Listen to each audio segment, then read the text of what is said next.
โยมต่อแถวมาเลยถ้าจะมาช่วยถือจะมาช่วยถืออะไรถังปูนแล้วมาต่อแถวส่งต่อเลยเนาะส่งต่อเลยเนาะเป็นครับจะส่งต่อพิธีเจอเลยเอาอันนี้ไปข้างบนก่อนนะข้างบนก่อนถามมาแรกไปข้างบนก่อนเนาะเสร็จแล้วก็ยืนรอขอบคุณค่ะ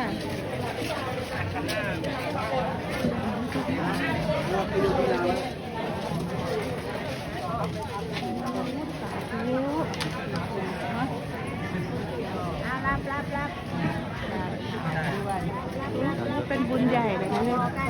ต่อกันไปตรงนี้แหละไม่ทำไมเขามาลัยเป็นยศถาเขาวางมาลัยด้านซ้ายขวาบนนั่นก็ได้ครับเสร็จแล้วก็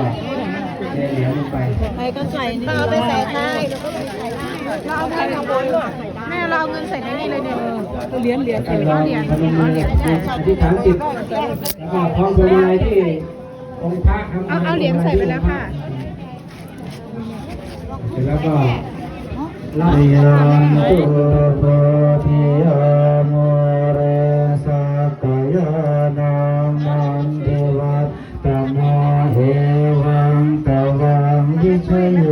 โหนิชยาสุชยมังคเรอปาราชิตาปานรังเกสีเสปัทวิโกคาเรอภิเศกุสัพพะพุทธานังอะคาปะโตปโมทติสุนัขขัตตังสุมังครังสุปาภาตังสุโห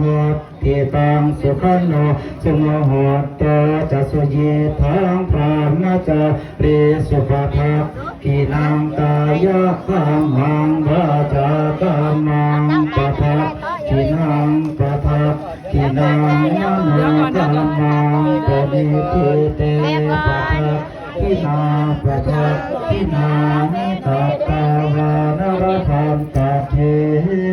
ปะทักขิเนเสียงโต